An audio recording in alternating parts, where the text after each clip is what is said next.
First car insurance up by an average of 40% this year. Young drivers penalised, experienced motorists who've never made a claim finding themselves priced off the road. But why, when the number of accidents and car thefts are falling? Sian Williams reports.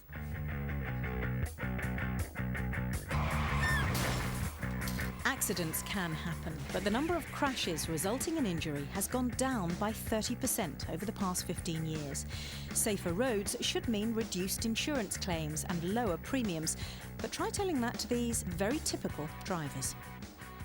When I saw my renewal price at double the amount it had been the year before, I was really shocked and really cross, actually. We just recently received the renewal notice from our insurance company in the post, and the quotation was £752 for a year.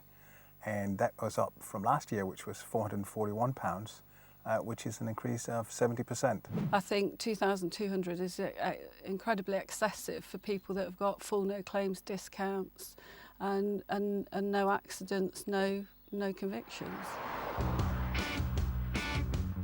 Like most drivers, those motorists winced and then paid out for a new premium. Others haven't. So some are now driving around uninsured, committing a criminal offence and hitting the rest of us in the pocket. It's a vicious circle. Higher premiums can lead to more uninsured drivers. And if the insurance companies are losing out, they'll claw the money back through even higher premiums. But there's a second factor that's led to our bills rising, a factor that gets bigger every year. Personal injury claims made by those involved in collisions, they've gone up by a staggering 70% over the past decade. Now that's bad news for the insurance industry, because for every pound it pays in compensation, it has to pay an extra 86 pence in legal fees. And that's bad news for you and me too, because the only way it can recover that money is by increasing our premiums. The insurance companies are upfront about this. They regularly blame the rise in personal injury claims for increasing their charges. But there's something they don't tell you. The insurance companies themselves are locked in a money merry-go-round, which encourages more and more personal injury claims. This is how it works. If you're injured in an accident, your insurance provider can pass your details to a personal injury lawyer or a claims management company who will act as a middleman and find a solicitor for you. In return, lawyers and claims management companies pay the insurer a referral fee, which can be as much as £900. If your claim is successful, the lawyer demands compensation for your injury from a third-party insurer, as well as a bill to cover his own hefty fees. Nice little earner for him. The third-party insurer may have lost out this time, but meanwhile he'll be receiving referral fees from other lawyers who are demanding payments from other insurance companies for other accidents. Round and round it goes, and in the middle, the claims management industry raking in the fees. Fees that have to be recovered through increased premiums. Most claims management companies are reputable, providing valuable advice on where to get the right lawyer and proper compensation for genuine injuries. But not all. Some use aggressive marketing techniques to pressure people into making a claim when they haven't been injured at all. The call came in referring to an accident that I had. I haven't had one. There's absolutely no way that we could have been injured. We were not in the car at the time of the accident. I was in an accident, but I wasn't injured. I received 3 text messages and over 10 phone calls. £3,750 was the total amount that they claimed was available to me. Almost £4,000 being offered to us. They were very insistent, very pushy, and the sheer number of times that they called me was, I felt very out of proportion. We're honest people. We don't want to dishonestly claim money that we're not entitled to. They were very aggressive in their attempts to make me claim, even though I outlined that I wasn't injured in any way, shape or form. We say to them, look, we didn't suffer any injury, but this doesn't seem to have any effect. Just click on the word claim and I would make contact. All they're interested in is us claiming the money. Aggressive marketing isn't illegal, but it can encourage people to make fraudulent claims, and it's part of a growing problem. Graham Trudgill is an expert in insurance fraud. Well, we've seen a massive increase in the number of personal injury claims made on the insurance industry. Over 400,000 whiplash claims a year. It's actually tripling in the amount of claims that we've seen for bodily injury. So what we're getting is claims management companies now. They're texting people, they're using aggressive marketing techniques to try and encourage people to make a claim. Is what they're doing actually illegal, though? Well, the advertising's not illegal, but if you actually go ahead and claim when you weren't injured, then that most definitely is illegal.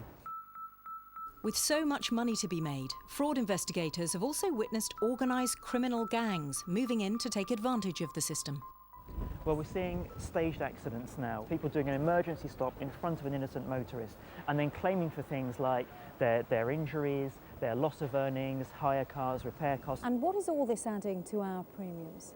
Well, the cost is over £900 million a year for motor insurance fraud, which adds £40 to every motorist policy. Insurance fraud is a key factor in the rising cost of our premiums, but it's something that can be tackled. Bedfordshire Police and the Insurance Fraud Bureau recently cracked one of the UK's biggest insurance fraud rings. 37 gang members involved in 180 fraudulent crashes worth more than £5 million in insurance payouts. These 3 men were the last to be convicted. Yesterday, they were sentenced to 11 years behind bars. So, uninsured drivers, more personal injury claims, and unscrupulous gangs guilty of fraud. They all add up to a perfect storm for innocent motorists and contribute to insurance bills that are spiralling out of control. OK, well, with me now from the Association of British Insurers, Malcolm Tarling. Thank you for coming in. Premiums have nearly doubled. Drivers have every right to be angry, haven't Yes, they? they have. It's a tough time to be a motorist. Insurance companies and motorists are being hit on 3 fronts. Firstly, we've got the rising costs in personal injury awards and particular high legal costs. For every £1 we pay in compensation, we have to pay an extra 87p in legal fees. That's quite clearly too high. We've got insurance fraud, which continues to be a problem, and we've got uninsured driving. Uninsured driving has fallen slightly, but it's still costing around £500 million a year. Now, if you add up all of those costs, that puts an extra £110 a year on premiums. OK, let me ask you about the referral system, because it seems everyone's got their finger in the pie. It's a sort of cabal there, at the expense of the poor motorists. Well, that's why we actually want to see referral fees banned. Yes, some insurance companies do operate... You want them banned? We would like to see referral fees banned. But they're a nice little earner for you. Well, they're not a nice little earner for insurance companies. Not all insurance companies operate referral fees. Those that do will do so on the basis that they'll try and get money back that they're having to pay out in high legal costs. But it's a vicious circle that we do need to break. Can I just go through the case of the man who was being pestered, that he could earn £4,000 by claiming an injury when he wasn't even in his car? Now, the claims management company who got in touch with them, how did they do that? Well, quite clearly that's wrong, and it's not just... But that's your insurers. No, it's not. No, it's not. It's not just insurance companies. Some insurance companies operate with referral fees. Are you saying that your insurers do not give names and addresses to claims management companies? No, there are some insurance companies do operate a referral fee system, but where they do, they will take great care to ensure that they're only passing names of particular motorists on to reputable firms. The last thing anyone... But it's still encouraging the system, isn't it? The last thing anyone wants to see are motorists being pestered by claims management firms, particularly those who haven't even made a claim. Why don't you stop giving the names and addresses out? Because we want to see the whole system reformed. We want referral fees banned. Insurance companies can't come together. They can't cut this practice out collaboratively because it would be anti-competitive. We would run into problems with competition law if we all acted collaboratively together. That's why we do need to see referral fees banned. We want to see referral fees banned as part of wider reforms. But if there isn't a government ban, premiums will keep going up. Which is why we need referral fees to be banned. Referral fees are not the only problem here. The referral fees are a symptom of a system that's not working. It's not working for the motorists. Okay. It's pushing costs up. We want them down, and that's what all our policyholders want as well. Thank you, Malcolm Tarling. Chris. Well, the Association of Personal Injury Lawyers have also been in touch. They say there's no place for fraudulent claims in the legal system, but add that people who are genuinely injured are entitled to claim compensation. In their view, referral fees are not to blame for rising car insurance costs. Now, if you want to comment on that or any of tonight's other stories, we'd like to hear from you. just send us an email. You know the address, watchdog@bbc.co.uk. You can also text us by dialing 88822 and start your message with the letters WD. Or if you want to join the discussion on Twitter, the details of how to do that are on your screens. Coming up, Anglo